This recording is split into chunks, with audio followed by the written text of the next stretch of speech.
တစ်ချက်ရေဟောင်းလွှမ်းနေတဲ့ပင်လယ်ဥပဒေကိုမယုံနဲ့ဆိုတဲ့စာကိုငါဖတ်မိတယ်တနေ့ပင်လယ်ထဲမှာတယောက်ကမင်းအကိုအတန်နဲ့ခေါ်ရင်ဘယ်တော့မှနောက်ပြန်မလဲနဲ့တဲ့ငါပတင်းပေါက်နာမှာထိုင်ပြီးပင်လယ်ပြင်ကိုကြည့်နေတော့အဲ့ဒီစာရွက်လေးကလေထဲကနေပြန်လာတဲ့စာရွက်ပေါ်မှာမမာနာနဲ့လို့ရေးထားတာကိုတွေ့တော့ဟုံးရှင်ကွင်ကလည်းတော်တော်ကိုကိစ္စများတာပဲလို့ငါပြောလိုက်မိတယ်ပြီးတော့အဲ့ဒီစာကိုငါလက်ကောက်ဝတ်မှာပတ်လိုက်တော့အလင်းတန်းလေးတွေထွက်လာတယ်အဲ့ဒီအချိန်မှာပဲမိအိမ်က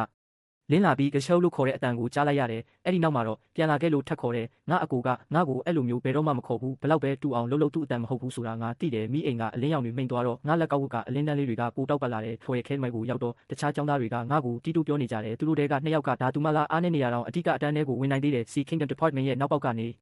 ဝင်လာတာဖြစ်ရမယ်လို့ပြောနေကြတာကိုငါကြားလိုက်ရတယ်လူဆရာစီလေးကမျက်ရည်တွေနဲ့သူတို့မင်းကိုဆူဆူရွရွပြောနေကြတယ်လို့ပြောတော့ငါကသူတို့ပါဆက်တွေကခရူးခုန်တောင်ခွာလို့မရသေးဘူးလို့ပြန်ပြောလိုက်တယ်လူဆရာစီလေးကဒါဆိုသူတို့ကိုခရူးလို့ခေါ်ရအောင်တဲ့အဲ့ဒီအချိန်မှာဥမညာကငါတို့စီလျှောက်လာပြီး Academy စာမေးပွဲမှာစူညံတာတွေမလုပ်ရဘူးလို့ပြောတယ်ပထမဆုံးစာမေးပွဲက Mandatory Breaking Information တဲ့မြေပြင်ကအကွဲကြောင်းတွေကနေအပြာရောင်အလင်းတန်းတွေထွက်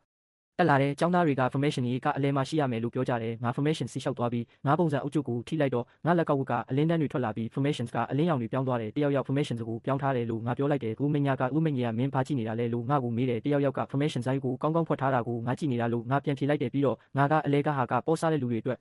တကယ် formation စိတ်ကဒီမှလို့ပြောလိုက်တယ်ငါလက်ကောက်ဝတ်ကပြန်လင်းလာတယ်လူမညာက academy ရဲ့ formation ကဘိုးဘွားတွေကနေဆင်းသက်လာတာမင်းဘယ်လိုလှုပ်ရှောက်ပြောရတာလဲလို့ပြောတယ်ငါမှစွမ်းရင်လည်းမရှိဘူးမိအိမ်လည်းမရှိဘူးရှိန်ကွန်ကိုကြည့်ခိုင်းလိုက်ပါလို့ငါပြောပြီးတကယ် formation စိတ်ကို brush နဲ့ဖွင့်လိုက်တယ် formation လည်းအကုန်လင်းသွားတော့လူမညာကအံ့အားသင့်သွားပြီးတကယ်လင်းလာပြီလို့ပြောတယ်အဲ့ဒီနောက်မှာမြေပြင်ကနေငွေလိုပုံစံရှိတဲ့အနက်ရောင်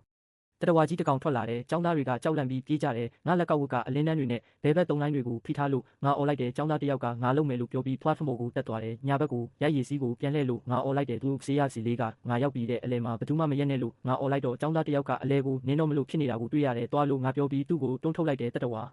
ကြီးကငါစီရောက်လာတော့ငါသားတစ်ချောင်းဆွဲထုတ်လိုက်တယ်ပြီးတော့ဓာတ်ကိုမြေပြင်ထဲစိုက်လိုက်ပြီးအပြာရောင်အလင်းတန်းတွေနဲ့ formation ကိုအကုန်ပိတ်လိုက်တယ်ပိတ်လို့ငါပြောလိုက်တယ်